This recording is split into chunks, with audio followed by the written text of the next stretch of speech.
Good morning, happy welcome back. How are you? Good. Take your pills and pack your bowl. And then get your blender full of keep you alive juice or tonic water, vitamins, and fruit. So let's take our pills, drink our juice, pack our bowl, and let's wake and bake. And the other part of this is actually in this cup because opening my blender makes a giant ass mess, no lie. So, it's our vitamin tonic water fruit drink. Now, let's smoke it, drink it, and read it. It also happened that 7 brothers and their mother was arrested and were being compelled by the king under torture with whips and thongs to partake in unlawful swine flesh.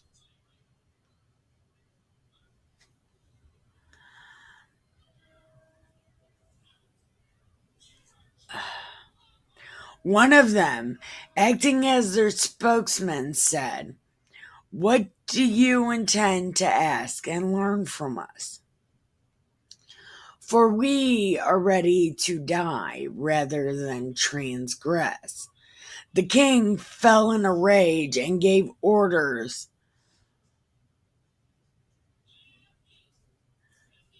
to have pans and cauldrons heated.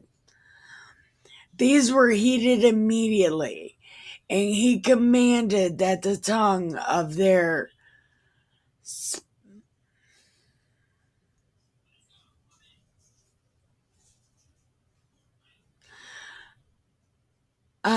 okay. He commanded that the tongue be cut out. They scalp him, cut off his hands and feet, while the rest of them looked on. When he was utterly helpless, the king ordered them to take him to the fire and fry him in a pan.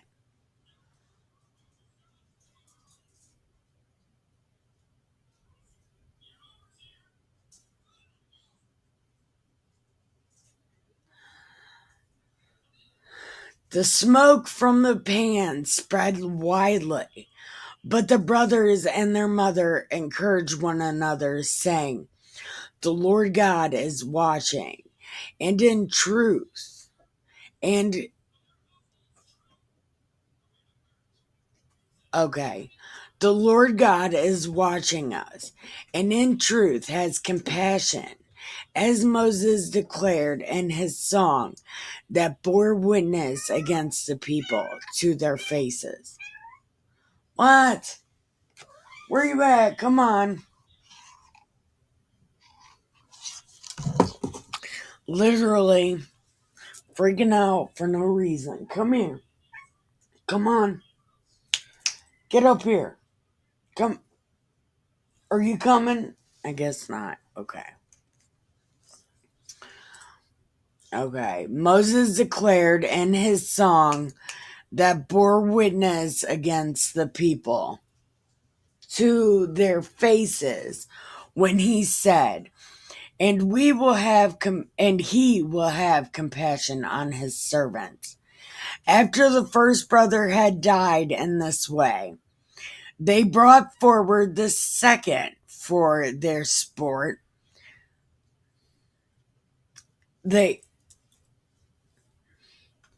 They tore off the skin of his head with a hair and asked him, "Will you eat rather than have your body punished limb by limb?"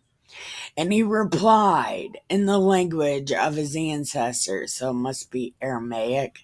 And he said to them, "No." Therefore, he in turn underwent tortures as a first brother. And when he was at his last breath, he said, "You accursed wretch, you dismiss us from this present life, but the King of the universe will raise us up an everlasting renewal of life, because we died for his laws." After him, the third, when it was demanded, he quickly put out his tongue and courageously stretched forth his hand and said, "I got these from heaven because of his laws. I disdain them, and from him I hope to get them back again." As a result, with him, astonished at the young man's spirit. Where's it at? I'm reading my book.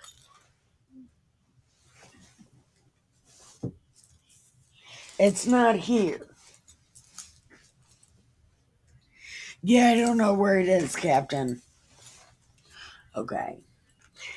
As a result, the king himself and those with him were astonished at the young man's spirit, for he regarded his sufferings as nothing. After he too had died, they maltreated and tortured the fourth in the same way. When he was near death, he said, "One cannot but choose to die at the hands of mortals and cherish the hope God gives, being raised again by him. For you, there will be no resurrection of life." Next, they brought forward the fifth and maltreated him. But he looked at the king and said, "Because you have authority among mortals, though you are also mortal, you do what you please, but do not think God has forsaken our people. Keep on and see how his mighty power will torture you and your descendants." Yeah, but God's not supposed to do that. But okay. After him, they brought forward the sixth, and when he was about to die, he said, "Do not deceive yourself in vain, for we are suffering these things on our own account, because of our sins against God. Therefore, astounding things have happened. But do not think you will go unpunished for having tried to fight against God." Hashtag God wins. The mother was especially admirable and worthy of honorable memory. So what is her name? Do you have her name? Because she would be honored in memory if you knew her name. Although she saw 7 of her sons perish on a single day, she bore it with good courage because of her hope in the Lord. She encouraged each of them in the language of their ancestors.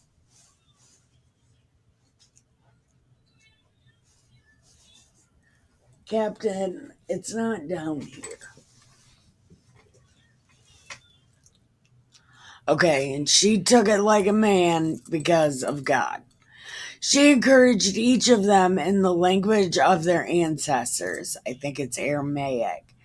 Filled with a noble spirit, she reinforced her woman's reasoning with the man's courage and said, "I do not know how you came into being in my womb.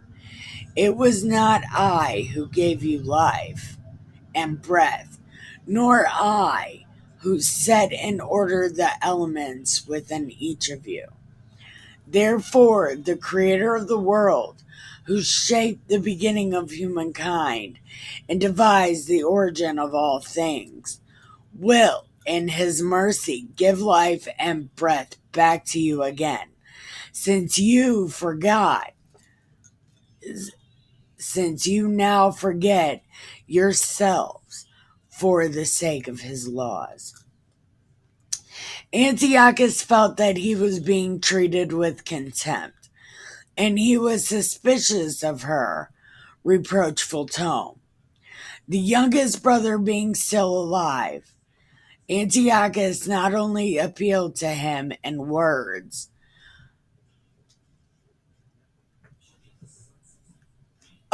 not only in words, but promised he would make him rich and enviable if he would turn from the ways of his ancestors, and that he would take him for a friend and entrust him in public affairs. Since the young man would not listen to him at all, the king called the mother and urged her to advise the youth to save himself. After much urging, she undertook to persuade her son, but leaning close to but leaning close to him, she spoke in their native language, deriding the cruel tyrant. "My son, have pity on me. I carried..." What? Oh, you found it. Okay. Let's see if she brings it back. She'll bring it back in her mouth.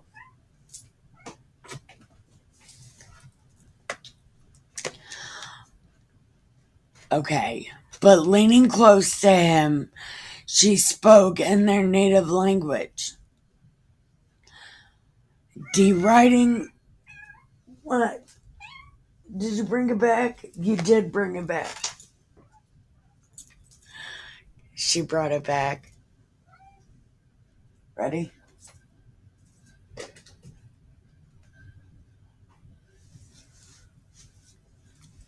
Give me 1 second. I think I lost it. All right. Go get it. Okay. So, hi, Supersonic. Did you say you're leaving? Where are you going? Go get it. Okay. Anyway, she spoke as follows. "Deriding the cruel servant, my son, have pity on you, or on me. I carried you 9 months and nursed you for 3 years, and have reared you and brought you up to this point, and have taken care of you. I beg you, my child, look at the heaven and the earth, and see everything that is in them, and recognize God didn't make them out. God did not make them out of things that existed. And in the same way, the human race came to be. God did not,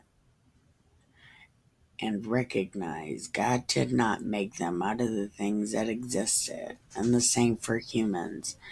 Do not fear this butcher, but prove worthy of your brothers, accept death, so that in God's mercy I may get you back along with your brothers." Oh, this story is so stupid. While she was still speaking, the young man said, "What are you waiting for? I will not obey you, but I obey the commands of God that was given to our ancestors through Moses.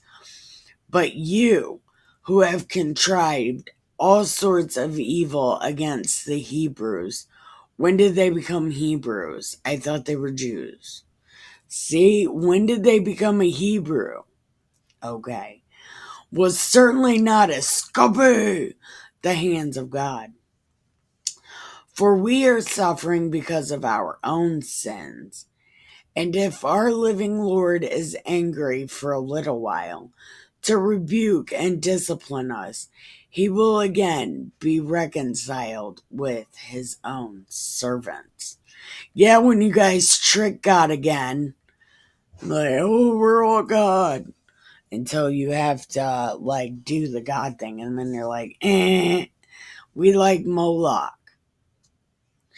But you, unholy wretch, you most defiled of all mortals, do not be elated and vain and puffed up by uncertain hopes when you raise your hand against the children of heaven. You have not yet escaped the judgment of the Almighty, all-seeing God. For our brothers, after enduring brief suffering, have drunk of ever-flowing life under God's covenant. But you, by the judgment of God, will receive just punishment for your arrogance. I, like my brothers, give up body and life for the laws of our ancestors, appealing to God. Show mercy soon to our nation, and by trials and plagues to make you confess that he alone is God. And through me and my brothers, to bring an end to the wrath of the Almighty that has justly fallen on our whole nation. At least he admits, like, yeah, we kind of did this. We're about to die. Hi, Super. Did you say you were leaving? No. Oh, okay. What? I thought you said you were leaving. Where would I go? That's what I was wondering. Okay. The king fell into a rage and handled him worse than the others, being exasperated at his scorn. So he died in his integrity, putting his whole trust in the Lord. Last of all, the mother died after her sons. Let this be enough, then, about the eating of sacrifices and the extreme tortures. What the double extra fuck is going on with that? Okay. That was terrible. That was a terrible chapter. I hated every second of that. That was terrible. I will be right back. Okay. So, we're on Maccabees 8.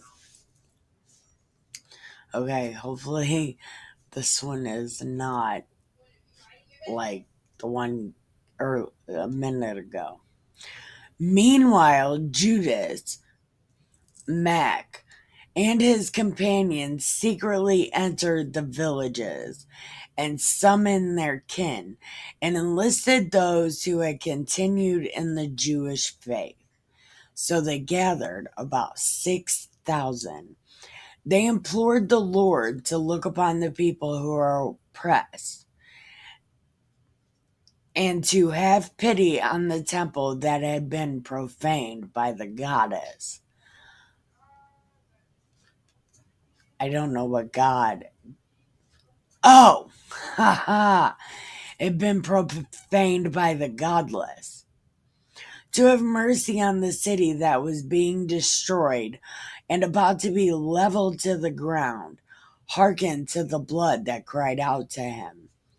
Remember also the lawless destruction of innocent babies. They're sacrificing them to the sun god or to the owl god. Doesn't the owl want innocent babies too? Isn't that what Hillary Clinton and them do? And the blasphemies committed against his name, and to show his hatred of evil, As soon as Mac got his army organized, the Gentiles could not withstand him, for the wrath of the Lord had turned to mercy. Coming without warning, he would set fire to the towns and villages, captured strategic positions, and put to flight not a few of the enemy. It wasn't a few, it was a lot. Okay. He found the night most advantageous for the attacks, and to talk of his valor speed everywhere. When Philip saw that the man was gaining ground little by little, and that he was pushing ahead with more frequent success, he wrote to Ptolemy, the governor of Coelesyria and Phoenicia, to come to the aid of the government. Ptolemy promptly appointed Nicanor, one of the king's chief friends, and sent him in command of no fewer than 20,000 of all nations to wipe out the whole race of Judea, which isn't Judah, right? I don't know.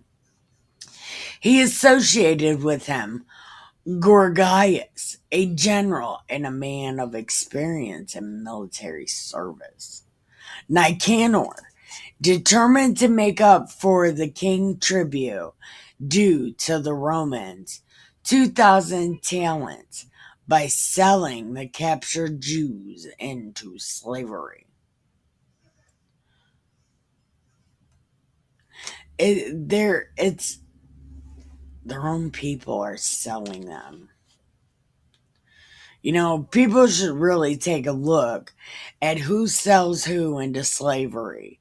Your own kind usually sells you into slavery. So, that's for me. Hold on. Okay. So, he immediately sent to the towns on the seacoast, inviting them to buy Jew slaves and promising to hand over 90 slaves a talent, not expecting the judgment from the Almighty that was about to overtake him. Word came to Mac concerning Nicanor's invasion, and when he told his companions of the arrival of the army,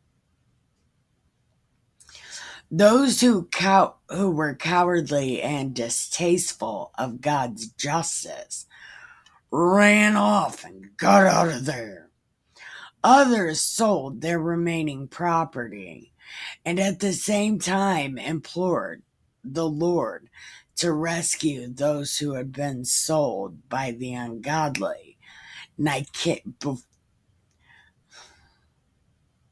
been sold to the ungodly Nicanor before he ever even met them.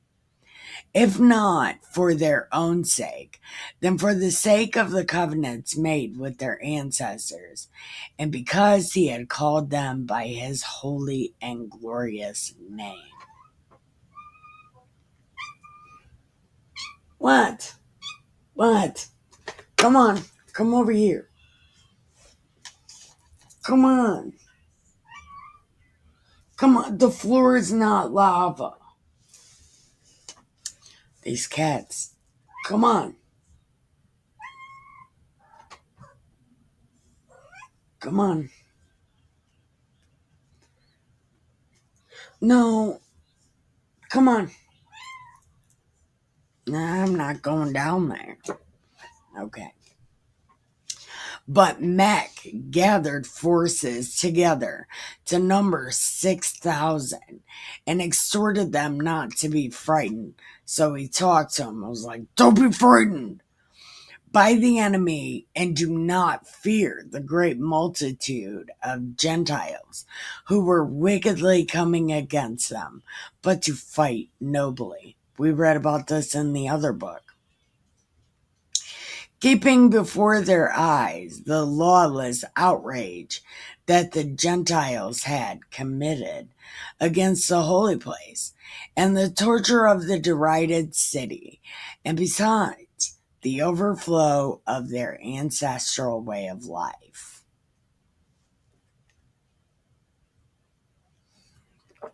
This right here is why America should not be involved in the Middle East. They're fighting for their ancestral way of life. Leave them the fuck alone.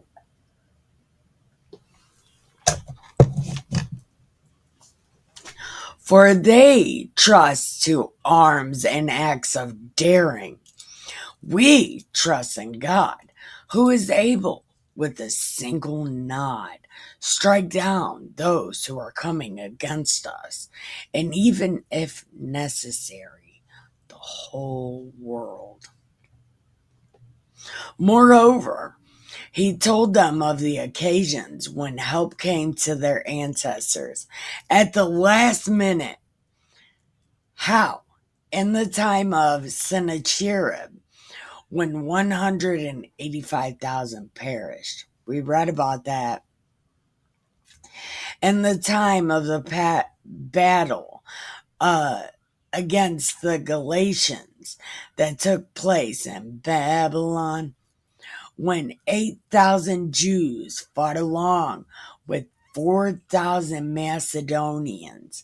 Yet, when the Macedonians were hard pressed, the 8,000, by the help that came from heaven,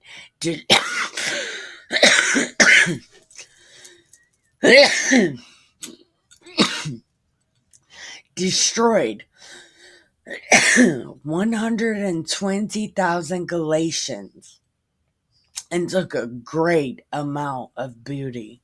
Booty, booty, booty. Booty, booty, booty, booty. Rocking everywhere, rocking everywhere, rocking everywhere. No. These words he filled them with courage and made them ready to die for their laws and their country, but mostly their laws. Then he divided his army into 4 parts. He appointed his brothers also, Simon, Joe, and John. When was there Joe? There was never a Joseph. Ever. I thought he named his 2 brothers Jonathan. But then we found out the one Jonathan wasn't the brother. It was Simon and Garfunkel. When did Joe come? But okay. Each 2 command a division, putting 1,500 men under each. Besides, he appointed Eleazar to read aloud from the holy book, and gave the watchword, the help of God. Then, leading the first division himself, he joined the battle with Nicanor. With the Almighty as their ally, they killed more than 9,000 of the enemy, wounded and disabled most of Nicanor's army, and forced them all to flee. Bye, Felicia! Bye, Felicia! Okay. Then they captured the money of those who had come to buy them as slaves. After pursuing them for some distance, they obliged to return because the hour was late. It was the day before the Sabbath, and for that reason they did not continue the pursuit. When they had collected the arms of the enemy and stripped them of their spoils. What's up with these people in the Old Testament always wanting to get people naked? They're not even in the Old Testament, in the New Testament. They got Jesus naked and dressed him a lot. They turned Jesus into a Barbie. We're not there yet. They stripped them of their spoils, kept the Sabbath, giving great praise and thanks to the Lord, who had preserved them for that day and allotted to them as the beginning of mercy. After the Sabbath, they gave some of the spoils to those who had been tortured and to the widows and orphans, distributed the rest among themselves and their children.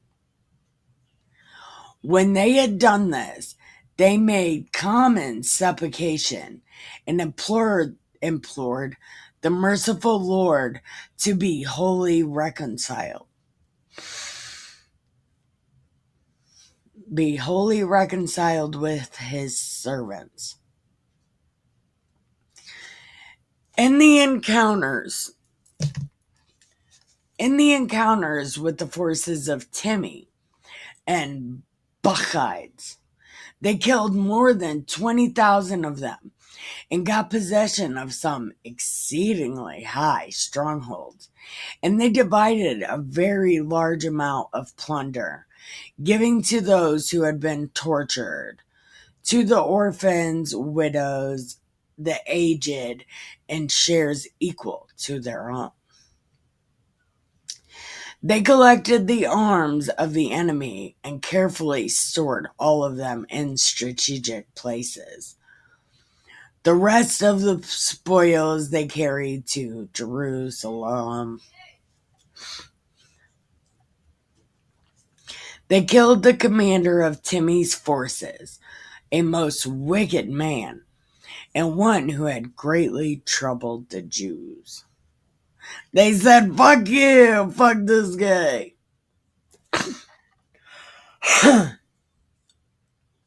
While they were celebrating the victory in the city of their ancestors, they burned those who had set fire to the sacred gates.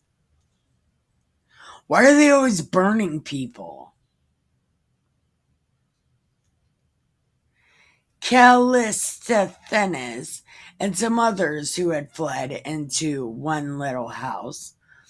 So these received the proper reward for their impiety. So he set them on fire too.